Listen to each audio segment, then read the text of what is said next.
ये हावड़ा ब्रिज है, उस ब्रिज पर एक लड़की चल रही थी, मेकअप लगा करके चल रही थी। पीछे से एक लड़के ने उसको छेड़ दिया, उसका केस अदालत में आया। ये मुल्क अभी आजाद नहीं हुआ था, अंग्रेज की हुकूमत थी, अंग्रेज हाकिम था, और वहां पर एक लड़की का केस आया है, एक लड़के का केस आया कि लड़की चल रही थी, लड़का ने उसको छेड़ा।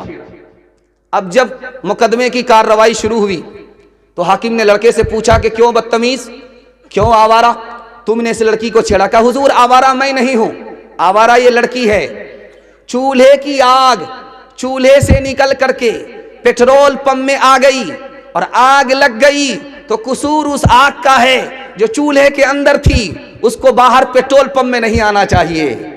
मेरी हैसियत पेट्रोल की तरह है, इसकी हैसियत आग की तरह है, कसूर इस लड़की का है, मेरा कोई कसूर नहीं है। वो हाकिम इस बयान के ऊपर मजबूर हुआ, उसने अपने जजमेंट में लिखा लड़का बेकसूर है, लड़की कसूरवार है, ये लड़की गैर मुस्लिम जरूर है लेकिन मैं इसको 1 साल की सजा देता हूं।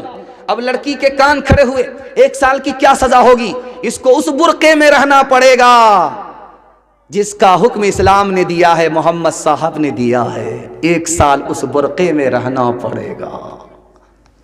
इंशाअल्लाह मैं आपको हाथ जोड़ करके एक बात कहूंगा, आप लोग इसको बुरा मत मानिएगा, जब अमल हो जाए अमल कर लीजिएगा।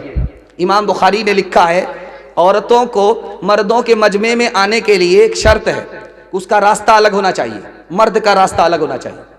अगर दोनों का रास्ता एक है तो जलसा सुन करके भी मर्द भी गुनहगार, औरत भी गुनहगार। जब भी आइंदा आपका जलसा हो तो कोशिश कीजिएगा कि औरत का रास्ता अलग हो जाए, मर्द का रास्ता अलग हो जाए। इंशाअल्लाह अमल करेंगे? हाथ उठा दीजिए। बीवी को अपने हाल पर छोड़ देंगे? हाथ उठाइए इंशाअल्लाह। जिस्म पर लिबास की कमी अजीब लगती है, मुझे अमीर बाप की बेटी गरीब लगती है, जिससे आंचल भी नहीं सर का संभाला जाता, उससे क्या खाक तेरे घर की हिफाजत होगी। नई तहजीब का नक्शा आया है, नई तहजीब का नक्शा आया है, मियाँ बीवी है और बीवी मियाँ है, मियाँ बीवी है और बीवी मियाँ है, बराबर मर्द को औरत के समझे, बराबर मर्द के औरत को समझे,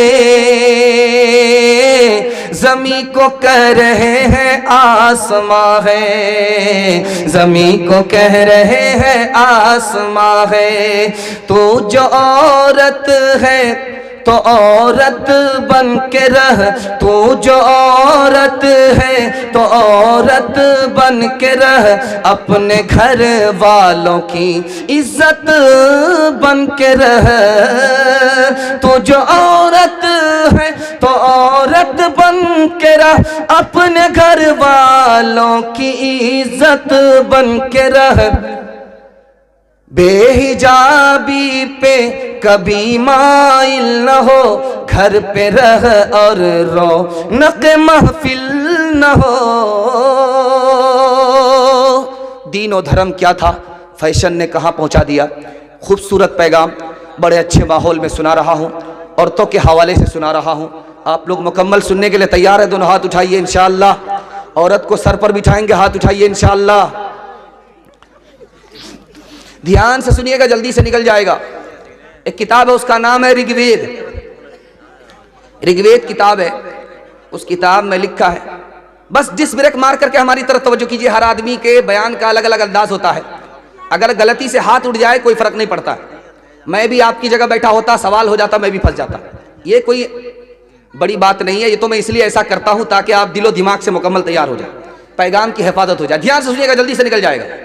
ऋग्वेद की किताब है, उस किताब में लिखा है कि बरहमा ने तुमको औरत बनाया, तो अपनी आंख ऊपर मत रखना, अपनी आंख नीचे रखना। उसी किताब में लिखा हुआ दूसरा जुमला, अगर बरहमा ने तुम्हें औरत बनाया है तो पैर फैला करके मत बैठना, पैर समेट करके बैठना। तीसरा जुमला उसी किताब में लिखा हुआ ऋग्वेद में, अगर तुम्हें बरहमा ने औरत बनाया है तो ऐसा लिबास मत पहनो जिसमें तुम्हारे अंदर का जिस्म नजर आ जाए, ऐसा लिबास मत पहनो। एक किताब है उसका नाम है बरहमा पुराण। उस किताब में लिखा हुआ है, जब से नकाब की जाली औरत के चेहरे से उतरी, शर्मो हया चली गई। जमाना इतना बिगड़ चुका है, इतना बिगड़ चुका है कि सबके सामने औरत बाल को खोलती है, बाल को संवारती है, बाल को खोलती है, बाल को संवारती है। किसी की कोई परवाह नहीं करती है कि कौन देख रहा है, बुरी नजर से इसकी कोई परवाह नहीं करती है। जमाना इतना बुरा हो चुका है। एक किताब है उसका नाम है विष्णु पुराण। विष्णु पुराण में लिखा है, जब कलयुग आएगा, कयामत का दौर आएगा, तो औरत खूबसूरती को बेचेगी, कपड़ा नहीं रखेगी, खूबसूरती को बेचेगी, गरीब शौहर को छोड़ देगी, दौलत से निकाह करेगी, 5-7 साल की लड़की मां बन जाएगी, 8-10 साल का लड़का बाप बन जाएगा। महाभारत किताब है, उस किताब के अंदर लिखा हुआ है कि आदमी को अपनी जवान बेटी के साथ तन्हाई में नहीं बैठना चाहिए। जवान बेटी है, जवान बाप है, तो अकेले में ना बैठे, दूसरे आदमी को शामिल कर ले। बड़े बड़े लोग फिसल जाते हैं और शैतान बदकारी करा देता है। चौथे नमूने को बहुत ध्यान से सुनिएगा। राम जी की मां का नाम था कौशल्या। कोई राजा उनसे बात करने के लिए आए तो नौकर को भेजा, खुद नहीं गई। तो पूछा कि भाई आपने नौकर को भेज दिया? कहा मैं औरत हूं, वो मेरे लिए अजनबी है, मैं उसके सामने नहीं जा सकती। कितना खूबसूरत हिंदुस्तान था, दिखाने के लिए जा रहा हूं। दूसरी मिसाल देखिए, एक औरत का नाम है महाभारत में द्रौपदी। उसने कहा कि आज से बढ़कर के मेरा बुरा दिन कभी नहीं हुआ था। कहा कि वो कैसे? कि आज तक मुझको शौहर के अलावा किसी ने नहीं देखा था, आज सारी दुनिया के लोग मुझे देख रहे हैं, मैं बेपर्दा हो गई, इससे बड़ा बुरा दिन मुझे कभी देखने को नहीं मिला था। कितना खूबसूरत हिंदुस्तान था। आखिरी नमूना आपकी खिदमत में लेकर के आ रहा हूं। सीता जी के साथ राम जी चले हैं वनवास को, तो लोगों ने कहना शुरू किया इस औरत को आज तक किसी ने नहीं देखा था, लेकिन सारे बाजार के लोग देख रहे हैं। तो राम जी को हाथ जोड़ना पड़ा कि मजबूरी है, गम का मौका है, इसलिए मेरी बीवी जो घर के अंदर रहा करती थी घर से बाहर है, मजबूरी है, मजबूरी माफ है, गम का मौका है। इस वक्त लोग बाहर निकल जाते हैं। अगर ऐसी मजबूरी नहीं होती, गम का मौका नहीं होता, कि ये औरत जो पर्दे में रहने वाली थी कभी पर्दे से बाहर नहीं होती। लक्ष्मण जी देवर हैं, सीता जी भाभी हैं। देवर से पूछा जा रहा है कि भाभी का चेहरा देखे हो, कैसी हैं, काली हैं या गोरी हैं? तो देवर ने कहा वो तो घूंघट डाल करके रहती थी, घूंघट डाल करके रहती थी। रास्ता चलते हुए मैंने साथ रहते हुए पैर तो देखा है, चेहरा नहीं देखा। लेकिन दौर इतना बुरा हो चुका, अभी जो दौर है इतना बुरा हो चुका है, इतना बुरा हो चुका है कि औरत घूंघट से ही बाहर नहीं है, आपे से बाहर है। आपको सुनकर के हैरत होगी, कलेजा मुंह को आ जाएगा। मुसलमानों की 3 लाख लड़की गैर मुस्लिम को लेकर के भाग गई, आबरू अलग गई, ईमान अलग गया। इसका जिम्मेदार फैशन है। अगर वो दीन और धर्म पर कायम रहती तो उसका ईमान भी बचता, उसकी आबरू भी बचती। इंशाअल्लाह अपने समाज की औरतों की आबरू को बचाएंगे। हाथ उठाइए, इंशाअल्लाह बिल्कुल सही जा रहा है। ईमान की हिफाजत करेंगे, हाथ उठाइए इंशाअल्लाह। कहाँ गई वो सीता मैया और कहाँ है अब मरियम? भारतवर्ष में जिनके चरित्र पे गर्व किया करते हैं हम, जो अपनी इतिहास भुला दे, आग लगे उस फैशन में, आग लगे उस फैशन में। हिंदुस्तान का चेहरा देखो सच्चाई के दर्पण में, हिंदुस्तान का चेहरा देखो सच्चाई के दर्पण में। अमन की देवी तड़प रही है गांधी जी के आंगन में, गांधी जी के आंगन में। ये जो पैगाम आपकी खिदमत पे लेकर के आ रहा हूं, इसी के लिए मैंने आपको तैयार किया है। आधा से ज्यादा जलसा मेरा निकल चुका है, थोड़ा सा जलसा आपका बाकी रह गया है। औरत की तालीम के हवाले से सुनाने के लिए जा रहा हूं। जवानों को पैगाम दे करके मेरे हिस्से का जलसा मुकम्मल हो जाएगा। 10 मिनट के लिए आप साथ देंगे, हाथ उठा दीजिए इंशाअल्लाह। सो करके सुनेंगे, हाथ उठाइए इंशाअल्लाह।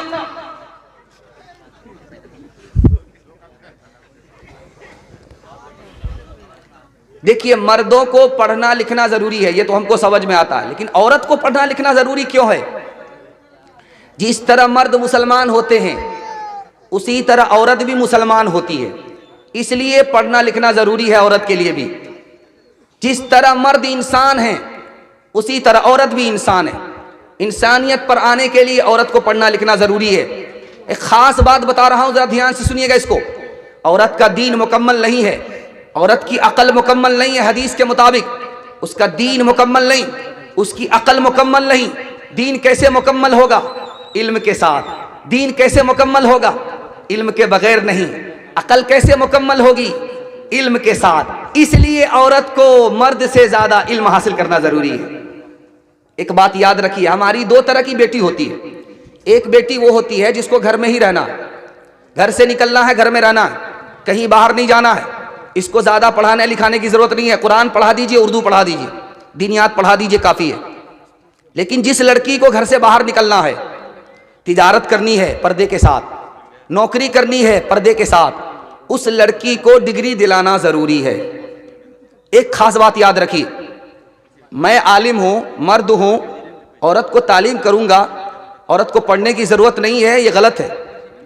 एक मर्द आलिम सारी औरत के लिए काफी नहीं है, क्योंकि चाहे आलिम हो, आलिम से भी औरत को पर्दा है। पर्दे में बहुत सारी बात औरत नहीं पूछ सकती। दूसरी बात, एक घर में सारे लोग आलिम होते नहीं हैं, इसलिए औरत का आलिमा होना जरूरी है। और कभी ऐसा होता है कि लड़का भी एक जगह पढ़ रहा है, लड़की भी एक जगह पढ़ रही है। ध्यान से इसको सुनिएगा। लड़का लड़की अगर एक जगह पढ़े, सर सैयद अहमद खान ने कहा, लड़की आवारा होगी, लड़की बदचलन होगी, एक जगह पढ़ने की वजह से। अच्छा, हदीस में आता है, एक आदमी बाहर से चंदा किए हैं 1,08,400 कुछ रुपया, उन दुआ की दरखास्त की है। अल्लाह उनके कबूल फरमाए और देने वाले को कबूल फरमाए। 1,08,400। अल्लाह उनकी जान में, माल में बरकत दे, उनकी आबरू की हिफाजत फरमाए। सब विदेश में हैं, ध्यान कीजिए, अल्लाह उनकी जान माल की इज्जत आबरू की हिफाजत फरमाए, और जिस मकसद में उन्होंने दिया है अल्लाह उस मकसद में 100% कामयाब फरमाए। ध्यान से सुनिएगा जो सुनाने के लिए जा रहा हूँ, बहुत ध्यान से इसको सुनिएगा। आपका लड़का 12 साल का है, उसको माँ के साथ आप नहीं सुला सकते, उसका बिस्तर अलग कर दीजिए। आपकी लड़की 9 साल की है, उसको बाप अपने बिस्तर में एक साथ नहीं सुला सकता, उसका बिस्तर अलग। यहां पर देखिए कि एक ही माँ बाप हैं, एक ही माँ बाप की औलाद है। लड़की की उम्र 9 साल हो गई, बाप के साथ नहीं सो सकती। लड़का की उम्र 12 साल हो गई, लड़का माँ के साथ नहीं सो सकता। बहुत जबरदस्त फितना होता है। इसी तरह से अगर 9 साल की लड़की 12 साल का लड़का एक मकतब में पढ़े, फितना होगा, लड़की आवारा होगी। हाथ जोड़ करके आप लोगों से कहता हूं, 9 साल की लड़की को मकतब में मत भेजिए, 12 साल के लड़के को, 9 साल की लड़की को एक साथ मकतब में मत पढ़ाइए, दोनों के लिए अलग इंतजाम कीजिए। लड़का का मकतब अलग, लड़की का मदरसा अलग। एक मिसाल पर पैगाम खत्म कर रहा हूं, जरा ध्यान से सुनिएगा इसको। लड़की जा रही थी रास्ते से, एक मन चला उसको छेड़ता है, ज़य्यन्नाहा लिन्नाज़िरीन, कुरान की आयत पढ़ करके कि देखने की चीज तो ये है जो सड़क से गुजर रही है। तो लड़की कितनी पढ़ी लिखी थी, नौकरानी थी, लेकिन इल्म से नौकर नहीं थी, इल्म से और हुनर से माला माल थी। उसने जवाब दिया कुरान से ही, हफिज़नाहा लिन्नाज़िरीन, ताक झांक करने वाले शैतान, शैतान से अल्लाह की पनाह। लड़का तीसरी आयत पढ़ता है, नुरीदु अन नअकुल मिनहा व तत्मइन्न कुलूबुना, हम तुमसे फायदा उठाना चाहते हैं। तो लड़की ने चौथी आयत पढ़ी, लन तनालुल बिर्र हत्ता तुनफिकू मिम्मा तुहिब्बून, बगैर निकाह के, बगैर महर के हमसे फायदा नहीं उठा सकते। तो लड़के ने अगली आयत पढ़ी, वल्लज़ीन ला यजिदून निकाहा, मेरे पास तो निकाह का सामान ही नहीं है। तो लड़की ने अगली आयत पढ़ी, उलाइका अन्हा मुबदून, फिर खड़े खड़े क्या देखते हो, चलो दूर हटो। तो लड़के ने खिसिया करके लड़की को बद्दुआ किया, लानतुल्लाहि अलैक, कुरान की आयत पढ़ दिया, अल्लाह की लानत तुम्हारे ऊपर हो, अल्लाह की मार तुम्हारे ऊपर। और लड़की उससे ज्यादा पढ़ी लिखी थी। उसने उसका जवाब दिया, लिज़्ज़करी मिस्लु हज़्ज़िल उन्सैन, मेरे ऊपर तो सिंगल लानत है, तुम्हारे ऊपर डबल डबल अल्लाह की लानत हो। तालीम औरतों को भी देनी जरूर है, देनी जरूर है। लड़की जो बेपढ़ी हो तो वो बेशूर है, बेशूर है।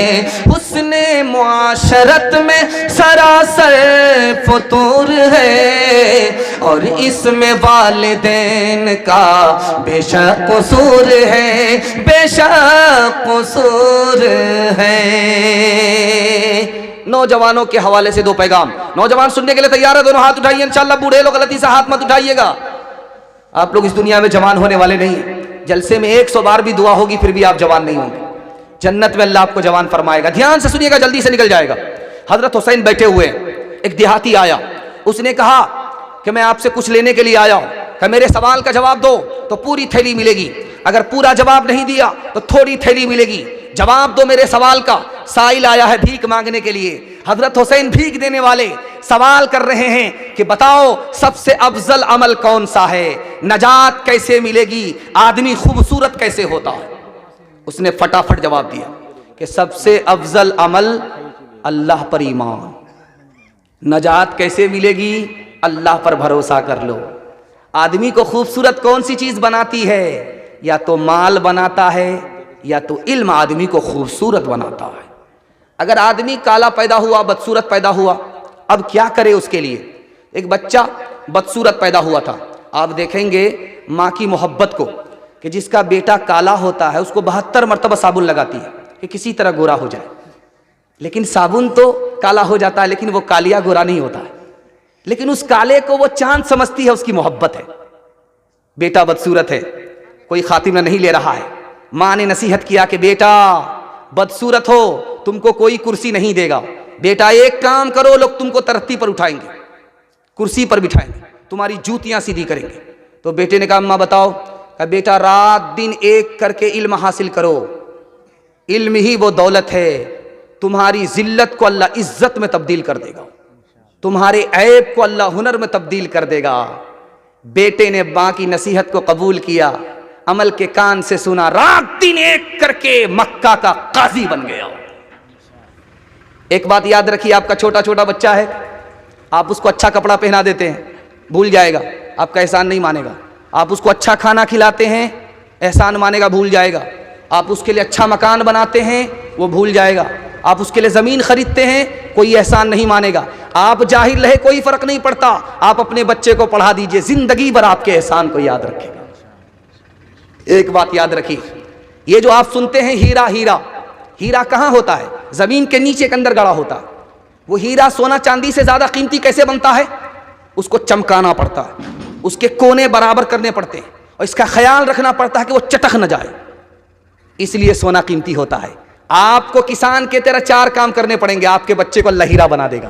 किसान का सबसे पहला काम जानते हैं क्या होता है? किसान सबसे पहला काम करता है, खेत तैयार करता है, चाष करता है, समार करता है, चौकी देता है, बिल्कुल खेत को हलवा बनाता है। ये खेत मिसाल है माँ की, माँ जितनी अच्छी होगी उसकी गोद का बच्चा उतना अच्छा होगा। उसके बाद किसान दूसरा काम क्या करता है? बीज डालता है, मकई का बीज डालता है, गेहूं का बीज डालता है। ये बीज मिसाल है बाप की। बाप जितना पढ़ा लिखा होगा, बाप जितना नेक होगा, उसका बच्चा उतना नेक होगा। तीसरा काम किसान क्या करता है? वक्त पर पानी देता है, वक्त पर खाद देता है। ये वक्त पर खाद, वक्त पर पानी क्या है?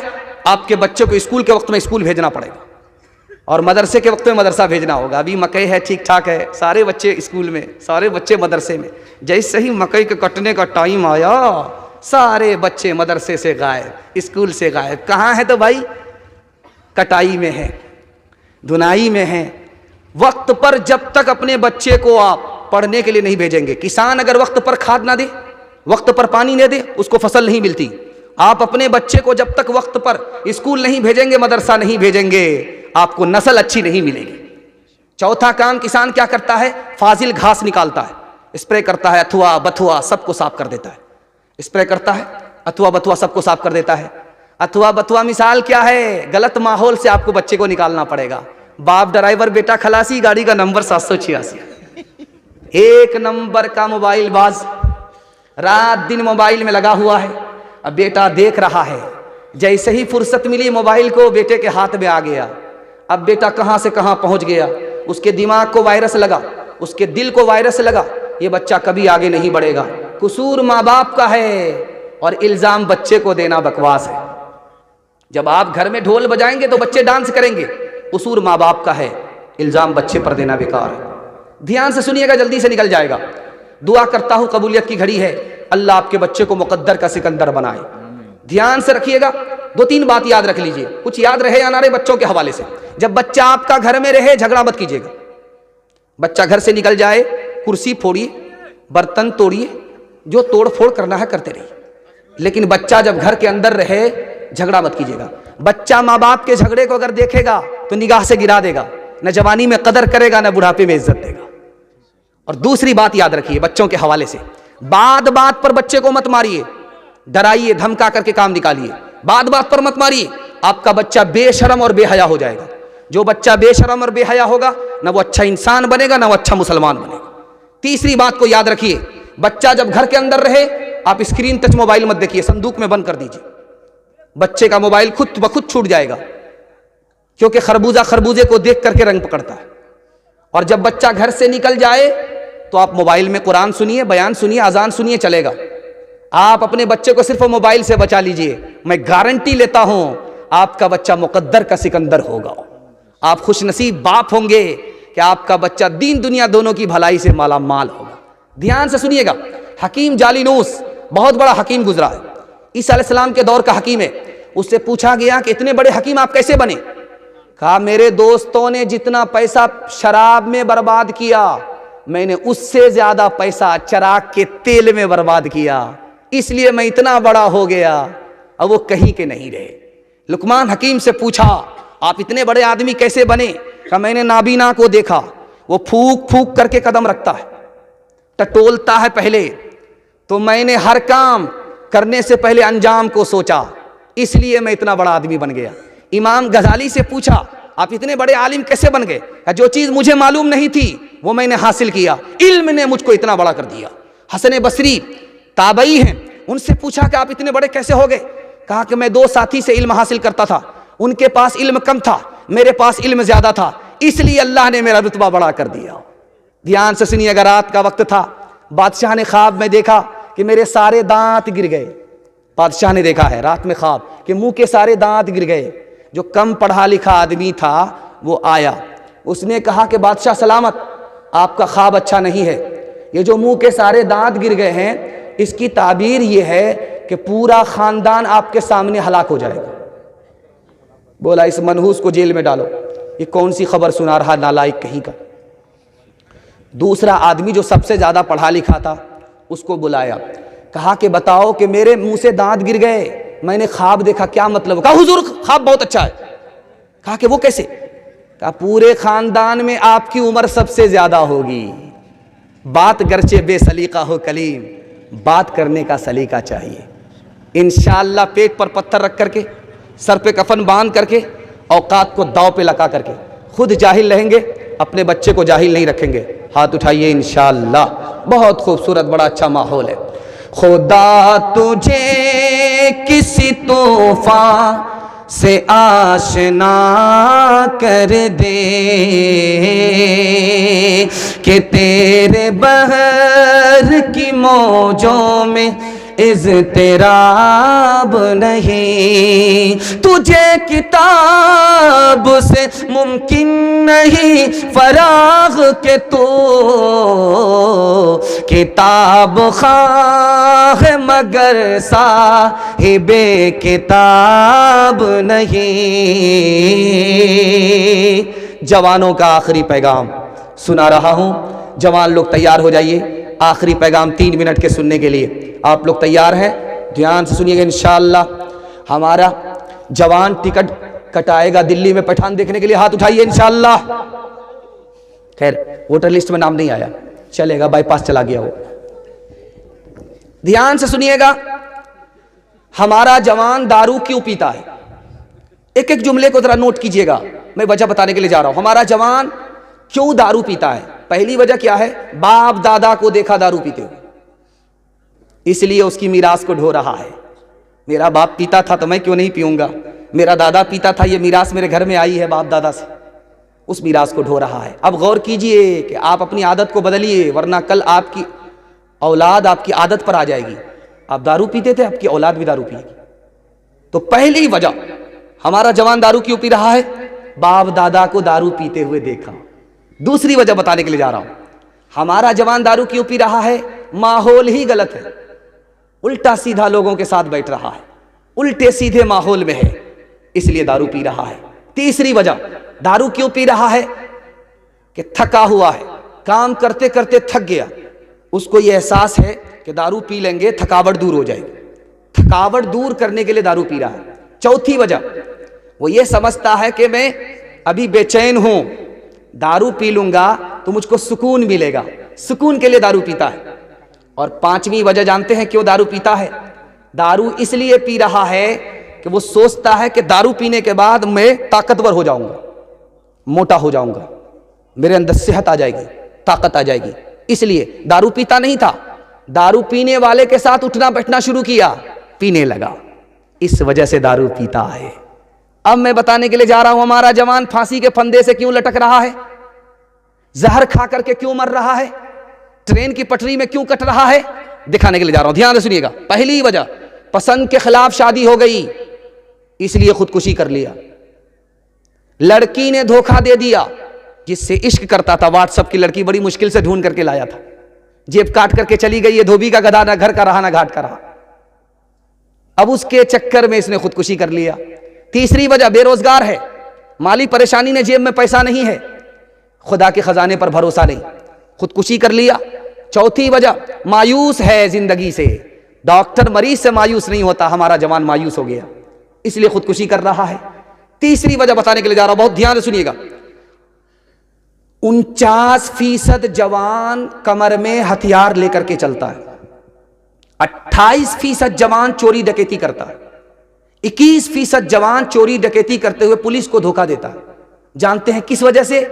फिल्म देखने की वजह से। फिल्म में देखा कि चोरी डकैती कैसे होती है, फिल्म में देखा यार बड़ी बड़ी गाड़ी है, बड़ा बड़ा बंगला है, माला माल तो यही लोग हैं, कंगाल तो हम ही हैं, चोरी डकैती पर आ गया।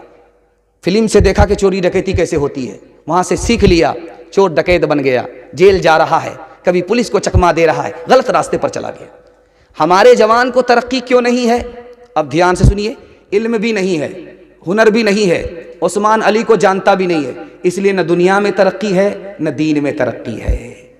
हमारे जवानों को अल्लाह ने ऐसा नवाजा है, बिहार के जवानों को, लोग कहते हैं कि आईएएस अफसर सबसे ज्यादा बिहार के लोग बनते हैं, आईएएस अफसर सबसे ज्यादा लोग बिहार के बनते हैं। बिहार के लोगों में टैलेंट बहुत है, लेकिन जवानों का हाल क्या है कि शेर का बच्चा बकरी के रेवड़ में पहुंच गया तो समझता कि मैं बकरी ही हूं, शेर नहीं हूं। जवानों के लिए मैं आपको बताने के लिए जा रहा हूं, आप किस तरह जिंदगी गुजारेंगे, एक लाइन में फॉर्मूला देने के लिए जा रहा हूं। हर काम अपने वक्त में अच्छी लगती है। आप पढ़ाई के वक्त में पढ़ाई कीजिए, शादी के वक्त में शादी होगी, पढ़ाई के वक्त में अगर शादी करेंगे तब तो गए, शादी के वक्त में अगर पढ़ाई करेंगे तब तो गए। हर चीज अपने वक्त में अच्छी लगती है, पढ़ाई के वक्त में पढ़ाई, शादी के वक्त में शादी। अरे आप पढ़ाई तो कर लीजिए, टोकरी टोकरी लड़की आ जाएगी, दुनिया भर की दौलत आपके कदमों में आ जाएगी। पहले तो आप लगाम को अपने हाथ में हासिल कर लीजिए, इंशाअल्लाह अल्लाह इज्जत की चोटी पर पहुंचा देगा। हर काम अपने वक्त में अच्छी लगती है, पढ़ाई के वक्त में पढ़ाई, शादी के वक्त में शादी। जवान के लिए दो ही रास्ते हैं, यूसुफ अलैहिस्सलाम का रास्ता पकड़े या यूसुफ के भाई का रास्ता पकड़े। यूसुफ ने कौन सा रास्ता इख्तियार किया? जिना नहीं किया, शराब नहीं पी, गलत रास्ते पर नहीं गए, तो अल्लाह ने कहां से कहां उठाया? फर्श से उठाया, अर्श पर पहुंचाया। 90 साल के लिए मिस्र की हुकूमत अल्लाह ने अता फरमा दिया। हमारे जवानों को किसका रास्ता इख्तियार करना, किनका? हजरत यूसुफ अलैहिस्सलाम का। इंशाअल्लाह जिना नहीं करेंगे, जिना की तरफ नहीं जाएंगे। दूसरा रास्ता कौन सा है? यूसुफ के भाइयों का। तौबा की उम्मीद पर गुनाह करते जा रहे हैं, तौबा की उम्मीद पर गुनाह करते जा रहे हैं, कल तौबा कर लेंगे, कल सुधर जाएंगे, जलीलो खार हो गए। अल्लाह ने इज्जत की चोटी से जिल्लत की पस्ती में डाल दिया। हम हाथ जोड़ करके अपने जवानों से कहते हैं, आप दारू को छोड़ दीजिए, आप जुआ छोड़ दीजिए, आप गलत माहौल में जाना छोड़ दीजिए, पढ़ करके दिखाइए। अल्लाह आपको 1 साल में 10 साल के बराबर तरक्की देगा इंशाअल्लाह। मेरे वादे पर आप अमल करेंगे? हाथ उठा दीजिए इंशाअल्लाह। जवानों को जरा परवाह नहीं बेएतदाली की, जवानों को जरा परवाह नहीं बेएतदाली की, बुढ़ापे में नतीजे इसके ये नादान देखेंगे। तेरी दीवानगी पर तरस आता है मुझे अकबर, कोई दिन वो भी होगा हम तुझे इंसान देखेंगे, कोई दिन वो भी होगा हम तुझे इंसान देखेंगे। जलसा मुकम्मल हो गया। एक मिसाल पर पैगाम खत्म कर रहा हूं। बेटी से बाप पूछ रहा है तू गैर मुस्लिम लड़की से निकाह क्यों करना चाहती है? गैर मुस्लिम लड़के से क्यों निकाह करना चाहती है? लड़की है हिंदुस्तान की, लड़का है बांग्लादेश में। लड़का गैर मुस्लिम है, लड़की मुसलमान है। लड़की का बाप से कहना है कि मैं जो बांग्लादेश में लड़का गैर मुस्लिम है उससे निकाह करूंगी। तो बाप को बड़ी हैरत हुई, यार इस लड़की का ताल्लुक उस लड़का से कैसे हुआ? तो कहा नेट चला रही थी, गेट खुल गया, यहां का चक्कर वहां चल गया, आबरू अलग गई, ईमान अलग गया। देखिए फिल्म का नुकसान। आगे कुछ नहीं कहना है, ये छोटा मजमा है, 313 है। अगर यही बदल गया, सुन्नत पर आ गया, शरीयत पर आ गया, तो अल्लाह पूरे हिंदुस्तान को बदल देगा इंशाअल्लाह। फिल्मी दुनिया से हमारा कोई ताल्लुक नहीं होगा। एक अहले हदीस आलिम थे, उनका नाम था मौलाना गजनवी। वो एक रिसाला निकालते थे, उनका नाम था आबे हयात। उस रिसाले का नाम था आबे हयात। उस रिसाले में लिखा है कि लड़का भी व्हाट्सएप की लड़की को देख करके निकाह किया, लड़की भी लड़का को देख करके निकाह किया। माँ बाप की पसंद के खिलाफ निकाह किया, पसंद के मुताबिक नहीं किया, माँ बाप की पसंद के खिलाफ किया। दोनों ने मोहब्बत में शादी किया, फिर दोनों में झगड़ा हुआ, शादी खत्म हो गई, रिश्ता खत्म हो गया। तो उन्होंने इस किताब में लिखा है 2 वजह से रिश्ता खत्म हुआ। जिस वक्त लड़की लड़का से मोहब्बत करती है जोश में होती है, होश नहीं होता। जिस वक्त लड़का लड़की से मोहब्बत करता है जोश में होता, होश नहीं होता। लेकिन जब शादी के बाद जोश ठंडा हो जाता है तब समझ में आता है कि ये लड़की तो बड़ी बेवकूफ है। अब लड़की को समझ में आता है ये लड़का बड़ा बेवकूफ है। झगड़ा हुआ, रगड़ा हुआ, रिश्ता खत्म हो गया। दूसरी वजह उन्होंने लिखी है, लड़का 1 नंबर का फिल्मबाज था, लड़की 1 नंबर की फिल्मबाज थी। लड़का ने लड़की से इसलिए शादी किया कि 1 नंबर का हीरो होगा, और लड़की ने लड़का से इसलिए शादी किया कि 1 नंबर की हीरोइन होगी। जब दोनों करीब आए तो देखा कि ये तो उल्लू की पट्टी है। उसने सोचा ये तो उल्लू का पट्टा है। रगड़ा हुआ, झगड़ा हुआ, रिश्ता ही खत्म हो गया। इसलिए हाथ जोड़ करके कहता हूं, माँ बाप जो शादी कराते हैं वो शादी बहुत मजबूत होती है। बाप की दाढ़ी जो सफ़ेद होती है धूप में सफ़ेद नहीं होती है, ये तजर्बे से होती है। इसलिए माँ बाप की पसंद के मुताबिक शादी कीजिए। व्हाट्सएप और फेसबुक की लड़की के पीछे मत जाइए, वो पाकिट मार होती है। वो उस लड़के को तलाश करती है जो पैसे वाला होता है, उससे निकाह कर लेती है, उसकी जायदाद की अकाउंट की मालिक हो जाती है, उसके बाद लात मार देती है। ये धोबी का गधा न घर का रहता है न घाट का रहता है। इंशाअल्लाह हमारा जवान नशा से बचेगा, फिल्म से बचेगा, जुआ से बचेगा। हाथ उठा दीजिए इंशाअल्लाह। गिलासों में जो डूबे फिर न उभरे जिंदगानी में, हजारों बह गए इन बोतलों के बंद पानी में। न कर बर्बाद अपनी जिंदगी बोतल के दीवाने, वो काटेगा बुढ़ापे में जो बोता है जवानी में। ये दारू का पियाला मौत का कड़वा पियाला है। मिला है जहर शरबत में, मिला है जहर शरबत में, छुपी है आग पानी में। मिला है जहर शरबत में, छुपी है आग पानी में। देखिए मेरे हिस्से का जलसा तो मुकम्मल हो गया है, और इन्होंने फरमाइश किया है काली गोरी औरत के बारे में। आप लोग इसके चक्कर में हैं तो हाथ उठा दीजिए। हाँ, काली गोरी के चक्कर में देखिए कितने लोग हैं। सारी रामायण पढ़ी गई, सीता किसकी जोरू। ध्यान से सुनिएगा, जल्दी से निकल जाएगा। किताबुल अस्किया अल्लामा इब्ने जौज़ी रहमतुल्लाह अलैह की किताब है। उस किताब में लिखा है कि हारून रशीद के दरबार में 2 लड़की आई, एक काली थी, गोरी थी। दोनों ने फरमाइश किया नौकरी दे दो, तो तो बादशाह ने सोचा कि दोनों को बेवकूफ़ बना देते, मंतिक से निकाल देते। कहा कि मेरे पास एक ही लड़की के लिए नौकरी है, दूसरी को मैं दे नहीं सकता, लेकिन मैं दोनों को नहीं दे सकता इसलिए कि किसी को नौकरी मिलेगी वो खुश हो जाएगी, किसी को नहीं मिलेगी उसका दिल टूट जाएगा, इसलिए मैं नौकरी दोनों को नहीं दूंगा। तो लड़की उससे ज़्यादा पढ़ी लिखी थी, बादशाह को फ़लसफ़े से फंसा लिया। अब बादशाह सलामत एक काम कीजिए, अगर कोटा एक ही है और कैंडिडेट्स 2 हैं तो आप मुनाजरा करा लीजिए, अगर काली गोरी लड़की साबित कर देगी तो उसको नौकरी दे दीजिए, अगर गोरी साबित कर देगी उसको नौकरी दे दीजिए। तो बादशाह फंस गया।